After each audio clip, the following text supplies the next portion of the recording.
Hey guys, welcome back to Fazbear Frights, Book 5. I actually just finished recording the last part, Part 2 of Bunny Call, and it ended so well that I just want to keep going, so you know what? We're starting the second story already, because I know you guys want it as well. I am really enjoying this book so far. It's definitely on track to being my favorite in the series. We'll see how it goes. You're so lucky, you just get to sit around and play video games all day. If Matt had $1 for every time someone had said this to him, he actually could sit around and play video games all day instead of going into the office and working on developing the things. Game development was harder than people thought. It was a great job. The job Matt had always dreamed of back when he was a kid pretending to be sick so he could stay home from school and make simple games on his family's computer. But there was a huge difference between working on games and playing them. Many parts of the process were exhilarating, that first burst of inspiration when an idea came to you, the triumphant moment when you saw all of your plans come to fruition. But between first inspiration and final fulfillment, there were lots of opportunities for headbanging frustration and punching a fist through the wall rage. One small programming error could mess up a whole game, and backtracking to try and identify such an error was incredibly tedious. People who loved to play games often thought their skill in gaming gave them the skills to design games as well, but this wasn't true. And this wasn't any truer either than thinking that since you knew how to read a good book, you also knew how to write one. For now, Matt was eating, sleeping, and breathing his job. He had landed the role of creating and refining the AI in Springtrap's Revenge, a new cutting-edge virtual reality game that was to be the next installment in the popular Five Nights at Freddy's series. It was the most high-profile game he had ever worked on, and he knew it was going to be a tremendous hit. How could it not be, with the exciting combination of virtual reality and the established Five Nights at Freddy's characters that gamers already love to fear? Wow, okay, can I pause for a second here? We're breaking the fourth wall already, this is incredible. Okay, whatever, back to the story. The early glitches of the game had been worked out, and now Matt was about to do what non-gamers assumed the only part of his job was. He was getting to playtest the game. Matt secured the VR headset over his eyes and made sure the whole device fit him tightly. He was going in. There was a wall on either side of him. These walls formed the dark hallway that was the entrance to the maze. At this point, Matt could only see down the hall, straight ahead. No entrances to the left or right were visible yet. Just as he was about to move forward, he saw his creation and his adversary, a large green rabbit, appear at the end of the hall and then exit to the left. Just because it was a rabbit didn't mean it was cute. Matt had always found humans in rabbit costumes creepy, as was evidenced by an old picture his mom had taken of him when he was 3 years old, screaming bloody murder on the lap of a blankly grinning Easter bunny at the mall. Springtrap, the rabbit in the game, was even scarier than the uncanny valley-dwelling mall Easter bunny. Its costume was so tattered that some of the mechanical parts were visible beneath the fabric, and the better part of one ear was missing.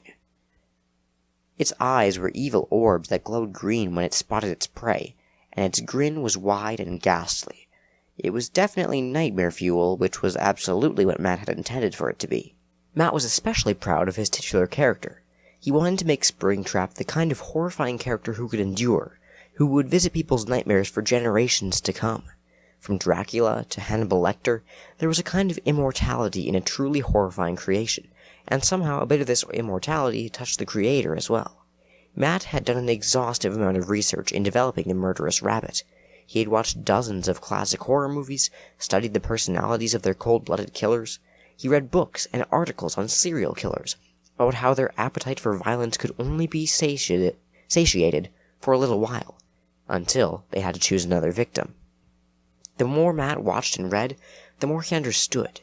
For the killers who lived on in people's imaginations, murder was a source of joy, a means of self-expression, like painting for the artist, or playing an instrument for the musician. Matt wanted Springtrap to show this kind of joy, this kind of deep self-realization in the art of killing. He wanted to create a character who could open your jugular with the same happy excitement of a kid opening a birthday present. Matt was no murderer, of course. If he were, he wouldn't have had to do so much research. But Matt knew what it was like to feel rage, to feel so wronged, so ill-used, that he burned with the desire to destroy, to smash, to teach the people who had wronged him a lesson they would never forget. During the game's development, Springtrap became the place Matt could put all these feelings, a repository for all his destructive urges. Springtrap was the child of Matt's rage. The goal at the beginning part of the game sounded simple: find your way out of the maze before Springtrap can kill you. But the maze was absurdly difficult, made even more so by the first-person perspective that the VR necessitated. Springtrap was both swift and stealthy, and was able to appear seemingly from nowhere and kill you before you knew it hit you. Matt made his way to the end of the entrance hallway, and decided to turn right, both since it was the opposite of the direction he had seen the rabbit choose. He ended up, as he knew he would, in a large square room with 4 closed doors. 3 of these doors led to a new passage in the maze. One led to Springtrap and certain death.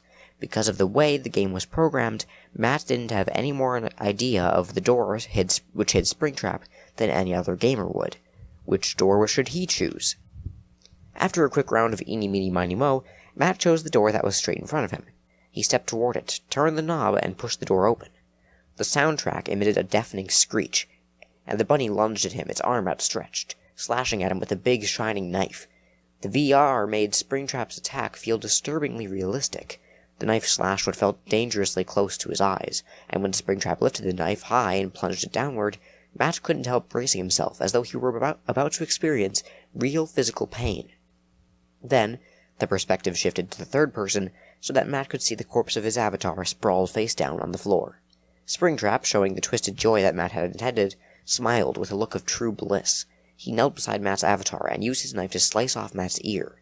Springtrap held up the blood-dripping ear, a trophy commemorating his achievement. The words, "Game Over," appeared on the screen. Matt was furious with himself for choosing the wrong door, furious at his rabbit creation for taking such an obvious pleasure in his defeat. He didn't even remove the headset to take a break. He just restarted the game and ran down the hallway until he was in the room with the 4 doors again. He had a gut instinct that the door on the left was the one to pick. He approached the door, turned the knob, and pulled it open. Springtrap lurched out at him with his jaws open wide. There was the soundtrack screech, followed by a gruesome snapping sound. Matt flinched because it felt for all the world like Springtrap was a split second away from biting his face off. Matt's avatar's corpse once again lay face down, what was left of his face anyway, in a fresh pool of blood. Springtrap grinned at his victory, his teeth stained red. He slowly licked the blood from his lips. The words, "Game Over," filled the screen again. Matt cursed, tore off his goggles, and threw them down on his desk. He should probably have been more careful with the expensive equipment, but he didn't care. Why did he keep losing to Springtrap? Why couldn't he win a game he had largely designed? He paced and cursed, then picked up a coffee mug and threw it. The mug smashed into tiny pieces and left a brown splatter on the clean white wall. Good, Matt thought. All of his thoughts were destructive. There was a gentle knocking on the door, accompanied by the spoken words, "Knock, knock." Why did people do that? Wasn't just knocking on the door enough? "Yeah," Matt snapped, not wanting to be bothered. The door cracked, and Jamie from the cubicle closest to his office peeked in. She was one of those women who look like she hasn't changed her hair or clothing style since 3rd grade. Her bangs were cut straight across her forehead, and she appeared to be wearing a jumper. "I heard noises and wanted to make sure you were okay." "I'm fine. At least I was before you interrupted me," Matt snapped. Everyone in the office seemed to love Jamie. They raved about the homemade banana bread she'd leave in the break room, and about how she was always willing to help out with a problem, whether professional or personal.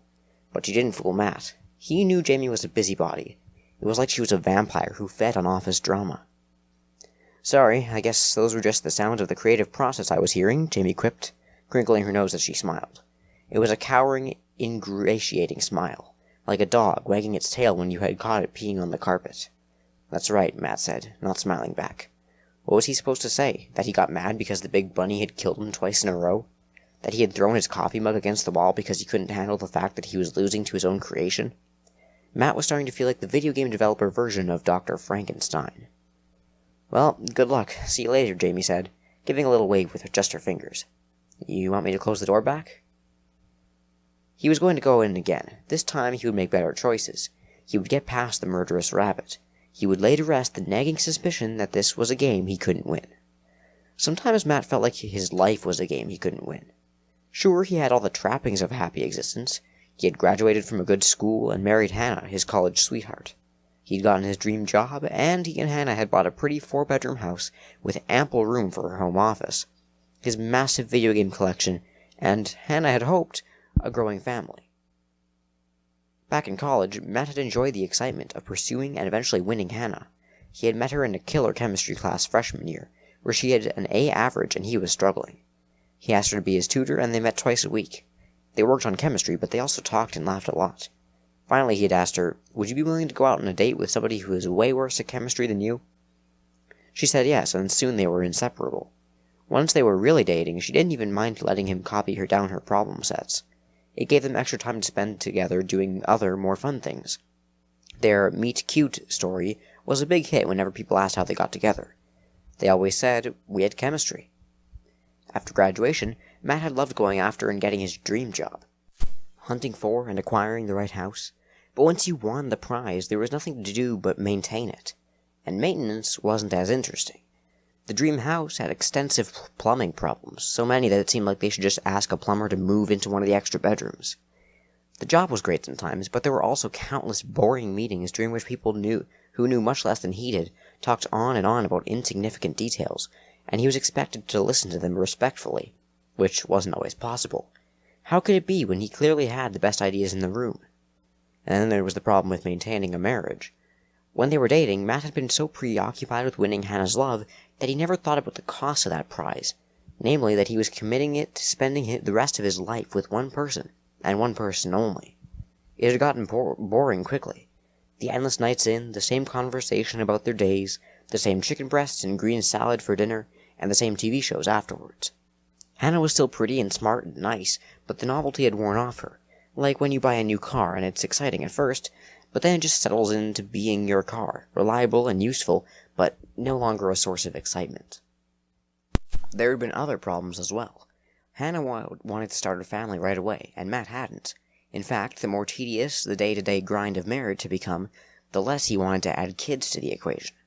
The whole prospect of parenting yawned before him as a string of unpleasant responsibilities, stretching out for decades. The feedings and diaper changes and sleepless nights of infancy, the endless ferrying of school-aged children to schools and lessons and practices, the drama and rebellion of the teen years, all that plus the stress of having to pay for college. Who needed it? Apparently, Hannah had needed it. Or, anyway, she had thought she did. Every Friday night, when they would go out to the Neapolitan, their favorite Italian restaurant, she would wait until Matt had been softened up by a couple of glasses of wine and say, "I think it's time." Matt would always say, "Time for dessert," even though he knew good and well that that wasn't what she was talking about. "Time to start a family," she would inevitably say. He had tried to put her off in a variety of ways. He had said they still needed a few years to focus on their careers, but Hannah had said that since she ran her graphic design business from home, she could balance it with parenting now. Once, Matt had suggested that, if she wanted something to take care of, they should get a dog instead of having a baby. That tactic hadn't gone over well. The worst, though, was when he tried to argue that pregnancy and motherhood would ruin Hannah's petite, attractive figure. That time, she had called him shallow, thrown the contents of her water glass in his face, and stormed out of the restaurant. The fact that Hannah wasn't willing to listen to reason about having a baby had definitely put a damper on their marriage. And then there was the matter of the harmless little friendship that Matt had struck up with Brianna, a server at the restaurant where he frequently had lunch. It wasn't anything serious, and certainly it wasn't any of Hannah's business, but she had gotten all upset when Matt had left his computer open and she saw that Brianna had sent him a picture of herself in a bikini. He had no idea why Hannah had been so unreasonable. Friends did that kind of thing all the time. Hannah had suggested that the two of them get marriage counseling, but Matt had refused, since their marriage had ended in a divorce shortly after their 1-year anniversary. Since then, Matt had a string of girlfriends, the first one being Brianna from the restaurant. None of these relationships had lasted over 3 months, and Matt was always the one who got dumped. This string of breakups was a major contributor to the rage Matt was able to summon in creating Springtrap. Women were crazy, Matt had decided, and not worth the effort. To combat his loneliness and frustration, Matt had thrown himself into the design of the VR game even more obsessively than usual. It was the cruelest of ironies that the game, much like his relationships, seemed to have turned against him. But this time he was going to outsmart the rabbit and get out of the maze alive. Matt ran down the dark hallway and turned right into the room with the doors. He looked around and closed the door behind him. When he turned the knob and opened the door, the entrance was clear. He walked down another dark hallway. There was no sign of Springtrap. He made a left into the hallway that led to a hall of mirrors. He knew his way through, of course. The trick was making sure he wasn't being followed. He moved his way past the panels of glass, each one identical. He was maybe 12 steps from the exit when he felt the presence of something behind him. In a mirror, he saw the reflection of the big green rabbit standing behind him. The rabbit grabbed him by the hair and raised a gleaming knife to Matt's throat. Matt could almost feel the swift, sure slash. Once again, Matt saw his avatar lying face down, this time in a spreading puddle of his own blood. The rabbit licked the blood from the knife's blade and laughed, its shoulders shaking. But it didn't feel like the rabbit was just laughing at Matt's mortally wounded avatar. It felt like the rabbit was laughing at Matt himself. So the rabbit wanted to play dirty, did it? Matt yanked off his headpiece. He reached out his arms and cleared his desk, sending all the contents clattering to the floor. He would show that rabbit who was in charge. He just needed some room to spread out. He was in control of the game, so he was in control of the rabbit. He got to say what it could and couldn't do, where it could and couldn't go. He would show it who was boss. When Matt went home later, he wouldn't have much control over his life, but here, inside the game, he was the absolute ruler. And all the decisions were his to make. He programmed the game such that Springtrap was doomed to wander the maze alone all night, with no victims to stalk and no way out. He also sped up the game's time frame by 1,000, so that for each minute that passed in real time, 1,000 minutes passed for a Springtrap. Matt found himself laughing harder and louder than he had laughed in a long time. Sure, the rabbit might be able to kill his avatar, but that was nothing compared to the way Matt could alter Springtrap's reality, could control time and space, and mete out a cosmic punishment like some kind of ancient, vengeful god. Matt left the office and laughed some more on the drive home. Hannah had gotten the house in the divorce, so Matt had moved into one of those apartment complexes with a pool and tennis courts, which advertised itself as offering affordable luxury. He had furnished the apartment with the simple, functional pieces and lots of shelving for his video game collection. When his friend Jason from college had gotten kicked to the curb by his girlfriend at the same time as one of Matt's 3-month relationships had split up, Matt had invited him to move into the extra bedroom and split the rent. When Matt walked into the apartment, Jason was sitting on the couch in front of the big screen TV with a video game controller in hand. It wasn't even 6 o'clock and he had already changed into his pajamas. A 2-liter bottle of soda and an open bag of cheese puffs decorated the coffee table. "Hey," he said, not looking away from the zombies he was blasting on screen. "Hey," Matt said. "And how is Springtrap?" Jason asked, like one might ask about a friend's sick aunt. Matt smiled. "Springtrap is going to have a very interesting evening." "Wait, what?" Jason said. "Nothing." Matt tossed his bag onto the couch. "The game is going great. Kids are going to love it." "Big kids, too," Jason said. "I can't wait to play it myself." "Hey, what do you want to do for dinner tonight? Pizza? Thai? Chinese?" He nodded toward the stack of takeout menus on the coffee table. Matt shrugged. "Whatever, you pick. I'm going to take a quick shower." He had gotten all sweaty and agitated during his battle with the rabbit earlier, but now he could relax and have his revenge at the same time, knowing that the helpless creature was doomed to wander aimlessly through the maze all night. Matt and Jason ate their Thai takeout straight from the containers, while sitting on the couch and watching an episode of Rain of Stones Jason had recorded on the DVR. Living with Jason felt like being in college all over again. At first it had been fun. No complicated female emotions, no home repairs, no yard to mow. After work it was all takeout and TV and video games, until one of them had a date. But lately, the carefree college vibe had started to wear thin, and Matt had begun to feel like he was regressing, losing ground at a time in life where he should be gaining. Plus, Jason had started to get on his nerves. He was so unambitious, working at a dead-end call center job and never looking for anything more lucrative or challenging. How could a person be so chill all the time? Before long, Matt was going to have to make some decisions about how to move forward with his life. As the episode of Rain of Stones grew more violent, Matt's thoughts turned to Springtrap in the VR game, wandering aimlessly, endlessly, with nowhere to go and no one to kill. Matt smiled. It served the psychotic bunny right for killing him all those times. It was strange that thinking about the trapped Springtrap made Matt feel a little better. Maybe he couldn't control the people around him, but he was in charge when it came to the game.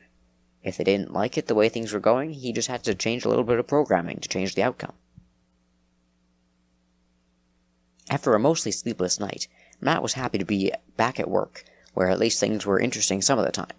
In the break area, he helped himself to a cup of coffee he knew would be bad, then made his way to the office to see how Springtrap's night had been. At least Matt knew that there was somebody who had a worse night than his.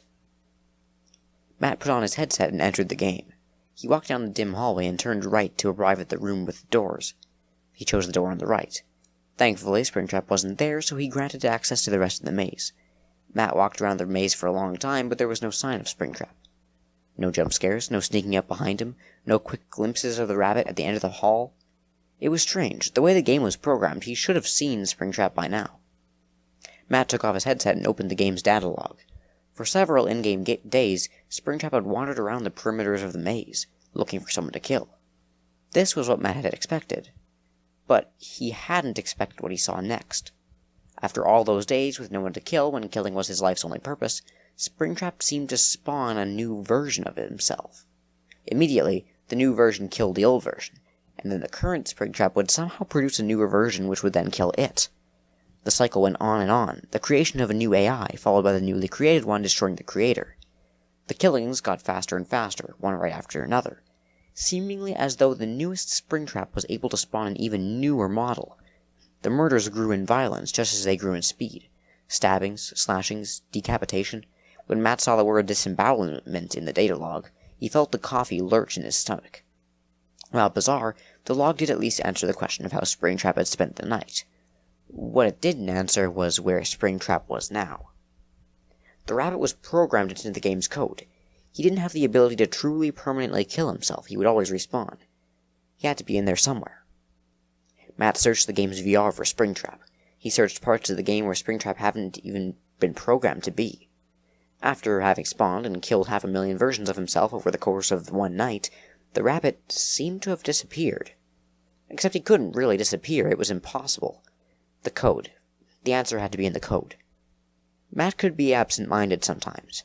Hannah used to tease him about his endless ability to lose his car keys or his cell phone, but he had an amazing memory when it came to programming. As a result, it was shocking when he looked at the program for Springtrap and saw that it now bore absolutely no resemblance to the program he had created. Springtrap's programming was fractured, splintered, unrecognizable. He had no choice but to remove it and start over. He went through the usual steps to remove it, but the damaged program remained. He figured that, since he was tired, he might have entered something incorrectly. He tried again, but the results were the same.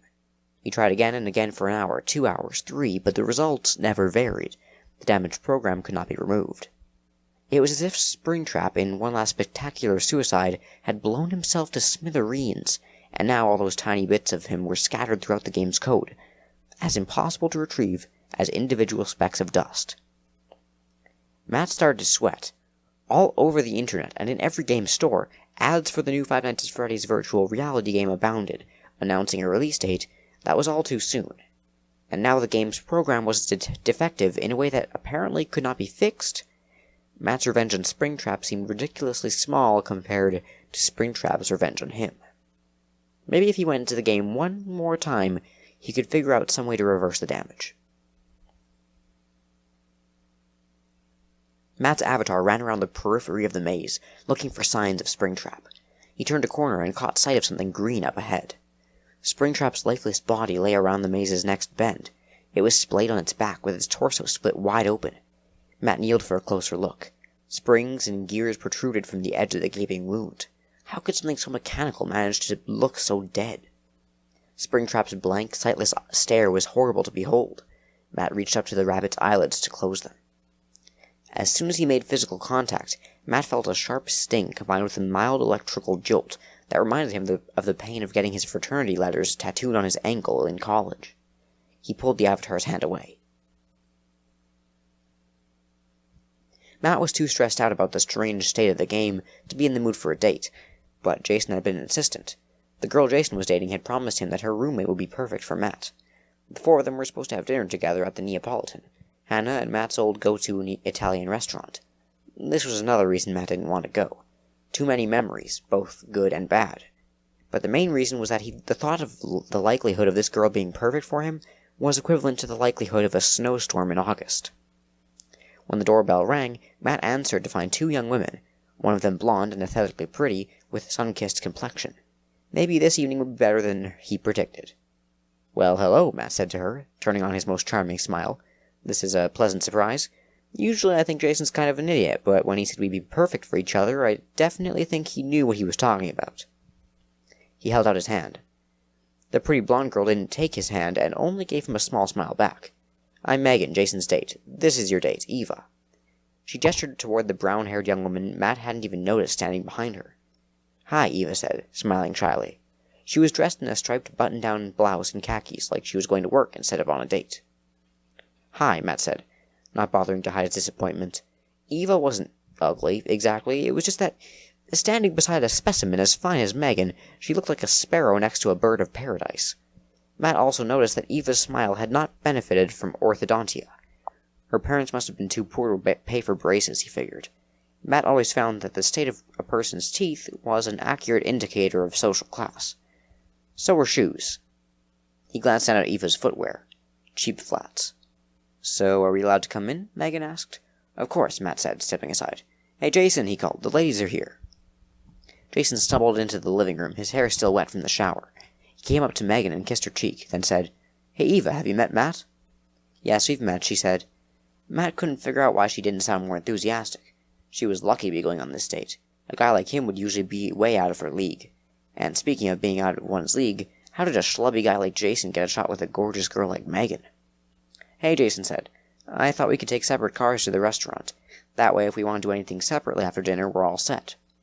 "Fine with me," Matt said. Taking his own car would give him the ability to cut the evening short if it proved too unbearable. Matt saw Jason open his car door for Megan, so he bit the bullet and did the same thing for Eva. Of course, Jason's car was the same one he'd been driving since college, and Matt's was a new sports car. He was surprised that Eva didn't compliment him on it. On the way to the restaurant, Eva said, "So, Jason tells me you're a video game developer. That's really cool."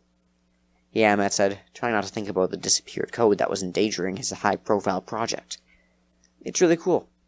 Right now I'm working on the newest Five Nights at Freddy's game, the VR one. It's going great," he said, trying to convince himself at least as much as he was trying to convince her. "My little brother is dying to get on that game as soon as it comes out," Eva said. "It's practically all he talks about. He won't believe that I know the developer." Well, now she was showing some enthusiasm at least.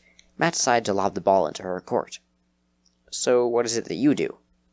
He wasn't particularly interested, but he told himself to try to listen for her answer. "I'm in the IT department at the recreational outfitting company where Megan works," she said. "That's one of the reasons Jason thought you and I might get along, because we're both into tech stuff." "Yeah, well, the last thing I want to talk about when I get home from work is tech stuff," Matt said. Eva's smile looked forced. "Yeah, me too." They didn't talk about anything else for the rest of the drive to the restaurant. Matt hadn't been to the Neapolitan since the divorce. It was the same as it had always been, dimly lit and romantic with violin music playing softly in the background. The elderly waiter looked at him with a glow of recognition. "Oh, I remember you," he said. "You used to come here all the time with your lovely wife."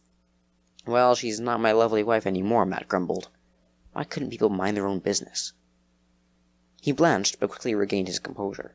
"Oh, I see. Table for 4, then?" Matt ordered the osso bucco, his favorite. Megan ordered the same, which Matt felt indicated discerning taste. Both Jason and Eva ordered the spaghetti with meat sauce. Matt was appalled by their lack of sophistication. They might as well have ordered from the children's menu. It was then that an idea began to form in Matt's mind. Weren't he and Megan much more compatible than Jason and Megan? After all, Matt and Megan were both attractive, sophisticated people. Jason and Eva, though, they were both nice for what that was worth, but they lacked looks, drive, sophistication. They were spaghetti with meat sauce to Matt and Megan's osso bucco. What if Matt could use this date as an opportunity to charm Megan away from Jason? Megan was clearly more compatible with Matt, and maybe there would be no hard feelings since Jason could have Eva as a consolation prize. Maybe getting his love life in order might give Matt the peace he needed to figure out whatever the problem was in the game and fix it once and for all. When the waiter came out with their salads, Matt said, "I think we'd like to get a bottle of Pinot Grigio for the table." "Very good, sir," the waiter said. "Thanks, man," Jason said. "Big spender." Matt shrugged. You can't be stingy if you're going to have a good time. It takes money to have good food, good wine, and good friends. "It doesn't take money to have good friends," Eva said. So what, she was going to pick an argument with him? "Well, it takes money to have a good time with your friends. How about that?" Matt said. "Not really," Eva said, pushing her salad around her plate. "Some of the best times I've ever had with my friends have just been hanging out and talking." "Yeah, but good food and good wine certainly enhance conversation," Matt said. "What do you think, Megan?" "Well, they can," Megan said, "but I agree with Eva. Sometimes the best times are just hanging out in your pajamas, talking all night, and eating peanut butter out of the jar. Matt figured Megan didn't want to make her friend feel bad. When the wine arrived, Matt offered to pour some for Eva, but she put her hand over the glass and said, "No thank you, I don't drink." Well, she's no fun, Matt thought. He poured wine for Jason and then poured Megan's glass extra full. The more she drank, the more charming she would find him. Over dinner, Matt told interesting stories about his life and accomplishments. Sure, he may have felt a little guilty that he didn't let Jason get a word in edgewise, but it was important that Megan get to know the kind of guy he was. Between courses, Jason and Eva both excused themselves to go to the restroom, leaving Matt at the table alone with Megan. The opportunity couldn't have been more perfect. "So, I know you've got this thing going with Jason now because, well, opposites attract, I guess," Matt said, smiling at her. The candlelight shined on her golden hair. She really was lovely. "But I just want to say that I find you devastatingly attractive, and I'd like to give you my number. Just in case you'd like it, for, future reference." Megan's blue eyes flashed. "I thought you and Jason were best friends." Matt was surprised to hear the anger in her voice. "Well, we are, but you know what they say, all's fair in love and war." "Just because they say doesn't mean it's true," Megan said. "All evening you talked about nothing but yourself and how great you supposedly are. Maybe Jason isn't as well dressed as you and doesn't have as impressive a job as you, but he's great because he's a nice, caring guy." Matt wasn't going to sit there and take this abuse from yet another delusional woman. "Well, I hope you enjoy your life of poverty with your nice, caring guy," he said, getting up from the table. He was so angry he felt smoke might come out of his ears, as though he were a character in an old cartoon. "This evening has been an utter disaster. I trust that you and Jason will be nice enough to give my alleged date, what's her name, a ride." He grabbed the wine bottle and marched out of the restaurant. It was only when he was in the car that he realized he had left without paying his part of the bill. Good, he thought. Let them take care of it. Serve them right for not appreciating him. He drove home too fast, thinking of what a wretched day it had been. It felt like the problems with the game had infected his whole life. But that was going to change. And that is where we're going to leave it off for now. Definitely an interesting story. When I heard this story was going to have Springtrap, I was really excited. He hasn't played as big of a role as I had expected, but I don't mind. Matt is just the worst, man. I'm really curious to see where this goes. So I'm going to try and get the next part out very soon. In the meantime, I'll see you guys next time. Bye-bye.